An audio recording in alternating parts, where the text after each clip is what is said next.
بسم الله الرحمن الرحيم. الحمد لله رب العالمين، والصلاة والسلام على خير خلقه محمد وعلى آله وصحبه أجمعين، وبعد. الله رب العالمين وي كل نفس ذائقة الموت.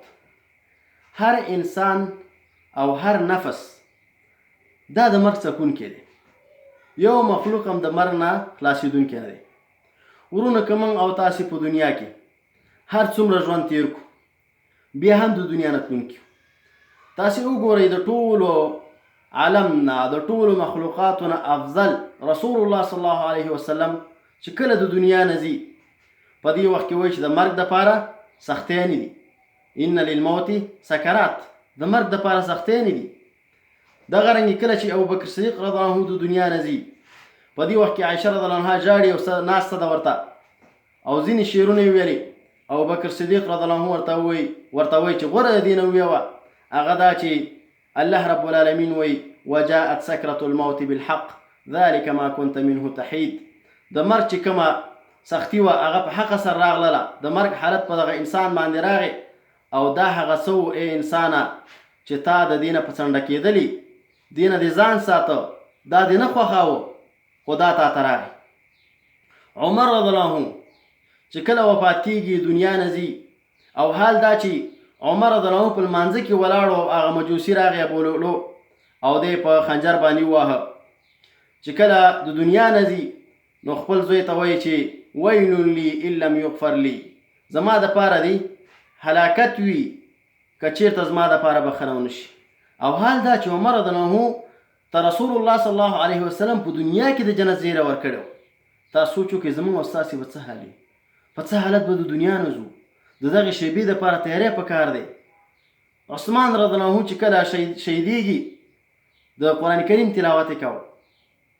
علي رضی الله عنه د سهار لمونځ ته روان دی، په دې وخت کې عبدالرحمن ابن ملجم د شا د خوا نه په خنجر باندې وواهه.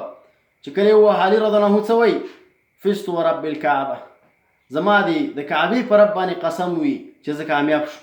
ځکه مخکې یې دې نه علي رضی الله عنه ته په دې باندې زیری ورکړل شوی و چې ته به د دنیا نه شهادت په حالت کې ځي او شهیدېږي به. دغه رنګې ورونو چې کله انسان دې ژوند ته وګوري، دې خپل حالت ته وګوري، انسان د مرګ نه ویرېږي په دې خاطر باندې چې زما به څه حال وي. زموږ او ستاسو ټول د دغه دنیا نه روان یو، د دې دنیا نه ځو. محمد ابن الواسع یو عالم تابعي و چې کله د دنیا نه ځي نو په دې وخت کې شاوخوا ته خلک ناست دي. په دې وخت کې ویل چې مرحبا بملائکة ربي، زه ښه راغلاست یم هغه ملایکو ته چې د رب د طرفه راغلي دي. الله رب العالمین وایي ان الذين قالوا ربنا الله ثم استقاموا، هغه کسان چې دوی دا وایي چې زموږ رب الله دی، بیا په دې خپله خبره باندې ولاړ دي، په توحید باندې ولاړ دي، نیک اعمال کوي. تتنزل علیهم الملائکه، دوی ته ملائکې راځي. دا په څه وخت کې؟ د مرګ په وخت کې. تتنزل علیهم الملائکة الا تخافوا ولا تحزنوا وابشروا بالجنة التي كنتم توعدون. ملائکې به ورته وایي چې تاسې مه ویرېږئ، خفه کېږئ ما، او هغه جنت چې تاسو سره وعده شوې وه هغې ته به ځئ. کله چې یو مؤمن د دنیا نه ځي، داسې ملائکې ورته راځي چې ښکلو شکلونو کې ورته راځي. دغه رنګې کوم کفن چې راوړی وي او د روح ورکې اخلي، دی د جنت نه راوړی وي، د روح اسمان ته وړي. او فاجر او فاسق انسان چې دنیا نه ځي، داسې ملایکې ورته راځي چې بد شکله ملایکې وي، په بدو شکلونو ورته راځي. او کوم څه کې چې د روح تاوی هغه هم د اور نه وي. په دې وجه چې کله کافر مړ کېږي نو ملایکې دې روح ته وایي چې ای خبیثه روحه، د خبیث جسد نه راووځه، د الله غضب ته راووځه. نو په دې وخت کې دا روح د انسان په دې وجود کې ګډوډ شي، نو دا روح د دې انسان نه په ډېره سختۍ باندې وځي.